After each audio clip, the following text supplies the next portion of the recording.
4월 16일 새벽 만나를 시작하겠습니다. 이 시간에 주신 하나님 말씀은 열왕기상 7장 1절로 22절에 있는 말씀입니다. 열왕기상 7장 1절로 22절, 열왕기상 7장 1절로 22절입니다. 봉독합니다. 솔로몬이 자기의 왕궁을 13년 동안 건축하여 그 전부를 준공하니라.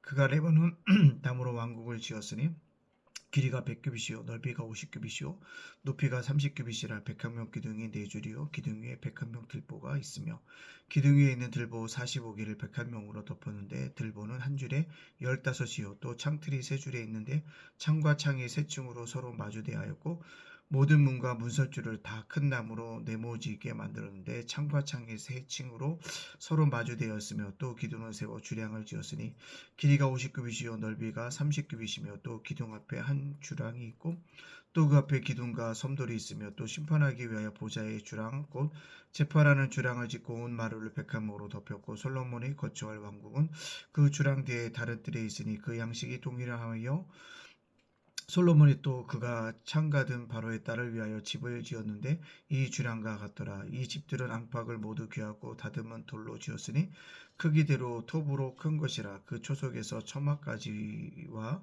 외면에서 큰 뜰에 이르기까지 다 그러하니 그 초석은 귀하고 큰 돌 곧 10규빗이 되는 돌과 8규빗이 되는 돌이라. 그 위에 크기대로 다듬은 귀한 돌이 있고 백합목이 있으며 또 큰 뜰 주위에 다듬은 돌 3겹과 백합목 두꺼운 판자 한 켤을 놓았으니 마치 여호와의 성전 암뜰과 주랑에 놓은 것 같았더라. 솔로몬 왕이 사람을 보내어 히랍을 두로에서 데려오니 그는 납달리 집파 과부의 아들이요 그의 아버지는 두로 사람이니 노스의 대장장이라. 이 히람은 모든 놋 일의 지혜와 총명과 재능을 구비한 자이더니 솔로몬 왕에게 와서 그 모든 공사를 하니라. 그가 놋기둥을 만들었으니 그 높이는 각각 18규빗이라 각각 12규빗 되는 줄을 들을 만하며 또 놋을 녹여 부어서 기둥머리를 만들어 기둥 꼭대기에 두었으니 한쪽 머리의 높이도 5규빗이요 다른 쪽 머리의 높이도 5규빗이며 기둥 꼭대기에 있는 머리를 위하여 바둑판 모양으로 얻은 그물과 사슬 모양으로 따은 것을 만들었으니 이 머리에 7이요 저 머리에 7이라. 기둥을 이렇게 만들었고 또 2줄 석류를 한 그물 위에 둘러 만들어 기둥 꼭대기에 있는 머리에 두르게 하였고 다른 기둥 머리에 그렇게 하였으며 주량 기둥 꼭대기에 있는 머리에 4규빗은 백합명 모양으로 만들었으며 이 2기둥은 머리에 있는 그물 곁 곧 그 머리에 공같이 둥근 곳으로 돌아가며 각기 석류 200개가 줄을 지었더라.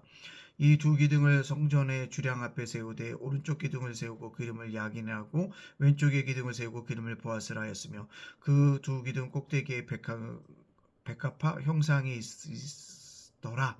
2기둥의 공사가 끝나니라. 아멘. 오늘도 새벽 만나라 싸울 수 있도록 하신 하나님께 감사하고요. 말씀으로 하루를 열어가는 여러분들 주님의 이름으로 축복합니다. 계속적으로 요즘에 강조하는 단어가 있다면 은혜입니다. 우리가 날마다 하나님의 은총을 강구하는 자녀로서 살아가길 원합니다. 오늘 본문의 말씀에 보면 솔로몬의 성전을 완공하고요. 자기의 왕궁을 건축하는 것을 볼 수 있습니다. 13년 동안 건축했고요. 고급 재료인 백합목을 사용했다라고 얘기합니다. 화려하게 지었을 것입니다. 부와 영화의 상징이었다는 사실을 알 수 있습니다. 근데 그것으로 끝나는 것이 아니라 성전에 뭔가 더 아름답게 하기 위해서 두로의 사람이었던 히랍을 데리고 옵니다. 그러니까 어머니 사람은 납달리 지파의 사람이었던 것을 볼 수 있어요. 유대인이라고도 할 수 있죠. 결국 그가 와서 무엇을 하면 뛰어난 녹기술사로서 성전에 2기둥을 세우게 됩니다. 하나는 야긴과 보아스입니다. 야긴은 그가 세웠다. 누가 세웠다는 거죠? 솔로몬이 세운 것이 아니라 하나님이 세웠다는 뜻인 것입니다. 보아스는 그에게 뭐가 있다? 힘이 있다. 누가 힘이 있다? 솔로몬에게 힘이 있다는 게 아닙니다. 하나님에게 힘이 있다라는 뜻으로 야긴과 보아스를 그 히람이라는 사람이 결국 세우게 되어지는 것을 볼 수 있습니다. 이 2기둥은 출애굽 당시에 불기둥과 구름기둥을 이스라엘 백성을 인도하였던 그 모습을 본땄다라고 얘기할 수 있습니다.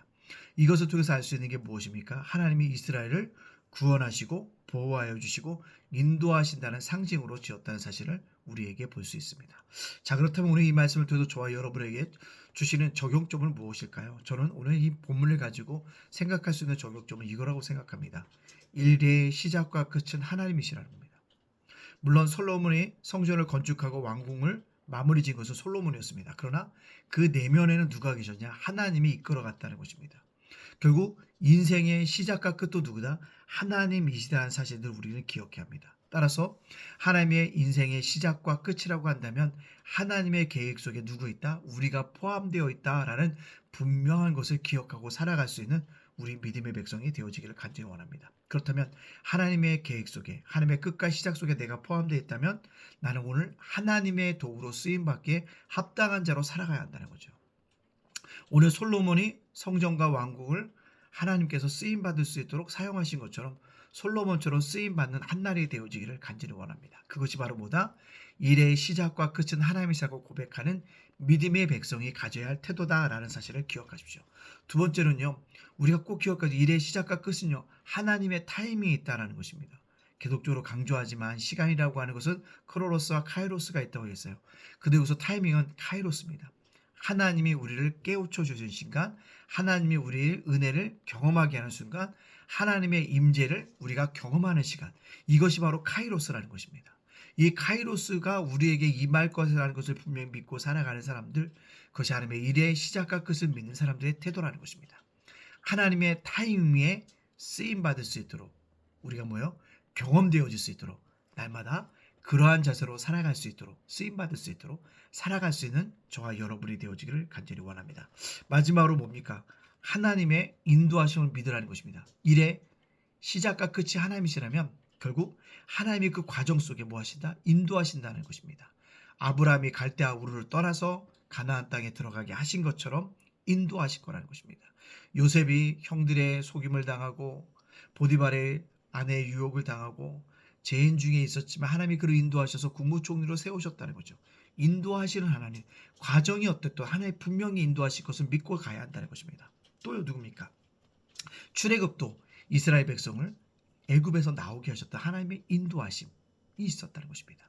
일의 시작과 끝이 하나님이시라고 믿는 것은 과정 속에서 일과 시작이라는 그 과정 속에서도 하나님이 인도하실 것을 믿고 쫓아갈 수 있는 그런 믿음의 백성들 되어져서 오늘도 하나님 앞에 영광 돌리고 일의 시작과 끝은 하나님이시라고 분명히 믿고 살아갈 수 있는 저와 여러분이 되어지기를 주님의 이름으로 축복합니다. 아멘. 기도합니다. 사랑의 하나님 감사합니다. 감사한 마음으로 하루를 시작했사오니 하루로 또한 감사하며 맞춰져 갈 수 있도록 인도하여 주시옵소서. 주님 오늘 주신 말씀처럼 일의 시작과 끝은 하나님의 것을 기억하고 쓰임받도록 날마다 순종의 자녀가 되게 해주시고 하나님의 타임뱅에 쓰임받는 귀한 믿음의 백성들 되게 하여 주옵소서. 일과 시작과 아버지 끝이라는 그 과정 속에 하나님의 분명히 인도하심을 믿고 쫓아갈 수 있는 믿음의 백성들 다 되게 하여 주시옵소서. 모든 영광 주님께 돌려오며 예수님의 이름으로 축복하며 기도합니다. 아멘.